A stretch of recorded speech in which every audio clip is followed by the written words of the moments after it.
I'm Storm, and you can too. And welcome back, because I'm not done. I have a few more things that I'm going to go ahead and address about the Obi Wan show, and then I'm putting this thing to bed, because I don't want to talk about it anymore. So the first thing that I'm going to address is, how did Reva get to Tatooine? Someone's got to explain it to me, because I think I missed something. I'm going to go back and watch it tonight. I missed something, and I think you did too, but in case we all missed it together, let's ask the question, why and how did Reva get to Tatooine, and why go after Luke, Owen, and Beru? Question number 1. Second question, Imperial TIE fighters and TIE fighter pilots, do they just not exist anymore?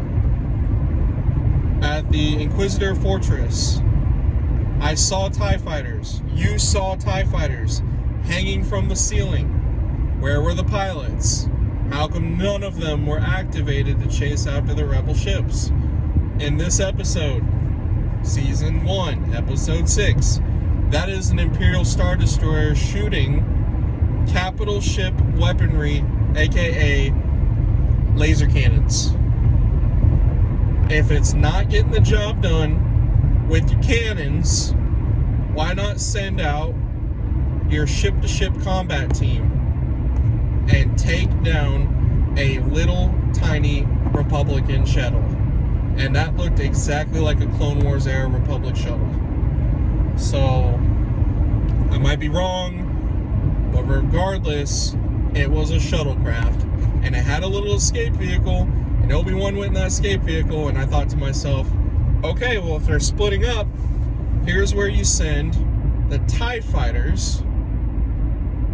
You send the TIE fighters. You send the What are you doing? Why are you turning away and following Obi Wan? The ship is weak. You've been shooting it with capital weapons. Just send a couple of TIE fighters and go wax them. Oh no. Okay. Darth Vader's TIE fighter. No. Okay. Darth Vader in the shuttle. 1-on-1v. On Rust.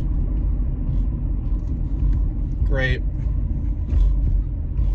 The fight between Obi-Wan and Vader, it was okay. I mean, I'm probably going to enjoy watching it again until they get to the face mask getting cut, because that was the most iconic scene in Ahsoka versus Vader. The realization that it was actually Anakin underneath. But that Darth Vader owns Anakin Skywalker and actually defeated him. So it's actually Darth Vader, but Anakin was underneath. That was a very powerful scene. I really liked it. You should have liked it too, because it was actually really well written. And in fact, the opening dialogue of Ahsoka and Vader, pretty good. Opening dialogue between Obi-Wan, Vader, not bad. I will do as I must, and then you will die instead of you will try. As Yoda would have popped in there. Do or do not. There is no try. So anyway, moving on past the Obi-Wan duel, which, like I said, I don't mind it. I thought it was okay. Then we got to the face slash, and I didn't much care for that. But what are you going to do? I mean, there's literally nothing you can do.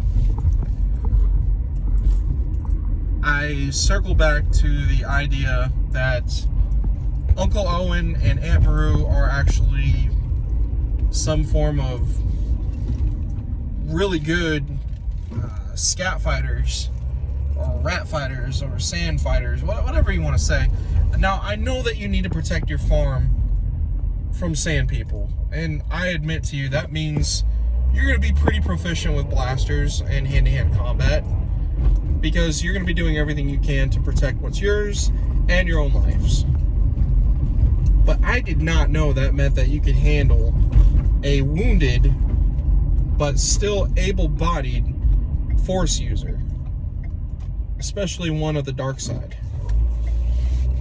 Reva or Reva showing up and still having full access to the dark side with her wound, which, by the way, we know what wounded Sith users or dark side users, we know what being wounded does for them. They channel that into their Force powers and abilities, and actually it strengthens them. So Reva definitely would have been more empowered by her wound, not hampered, despite the fact that she was run through with a lightsaber the same way that killed the Grand Inquisitor.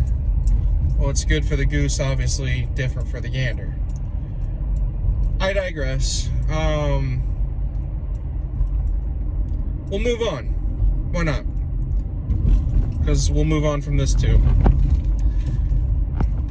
So after watching and observing what's going on with Vader and Obi Wan obviously is able to jump back to Tatooine after Reva catches up to Luke after doing battle with Owen and Beru, which, good on you, Beru, with that shot that you landed across the chops.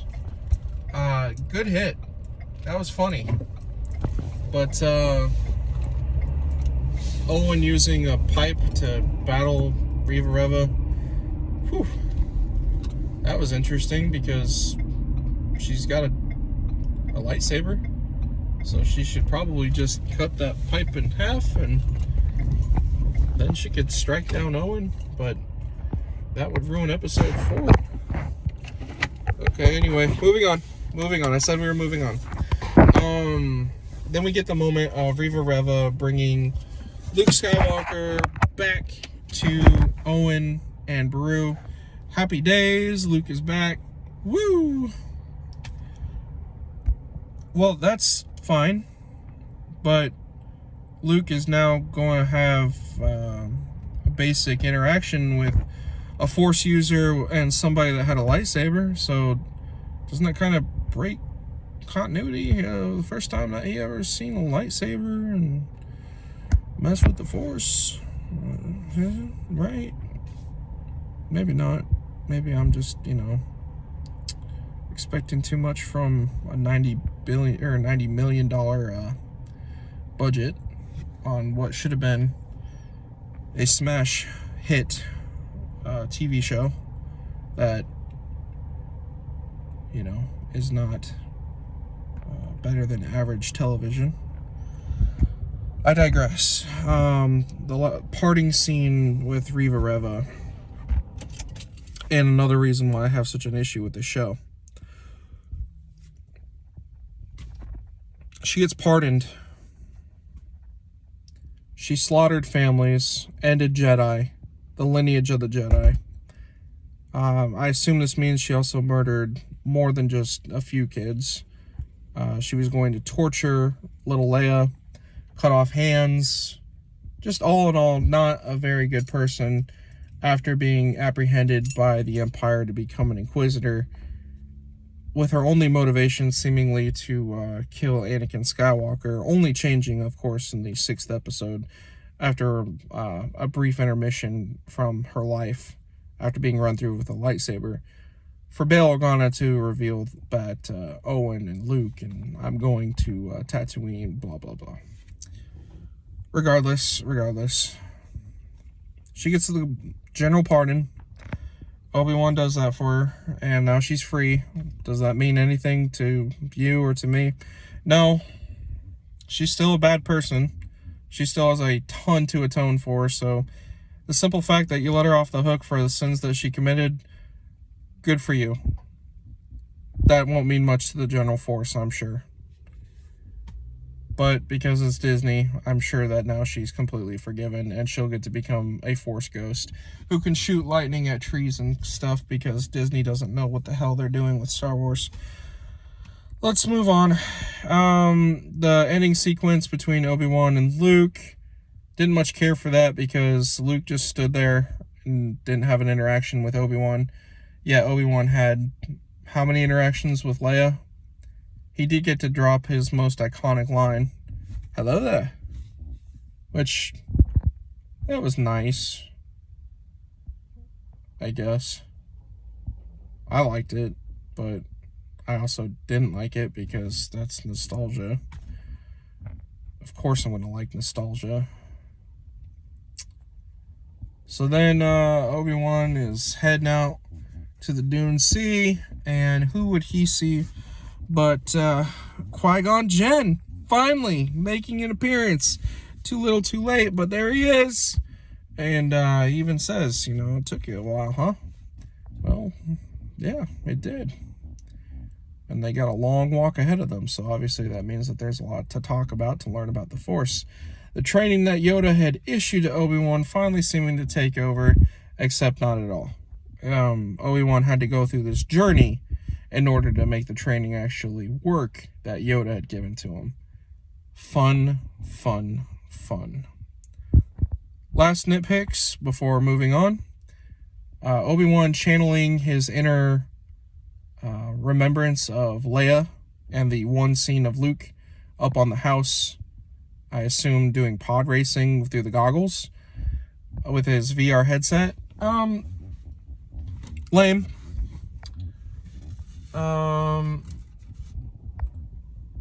Was it Ice Cube's son? Being the leader of the rebellion. An interesting concept, and I hope that they do decide to pan out from it, but also kind of would have been interesting to see Saw Gerrera too. Maybe.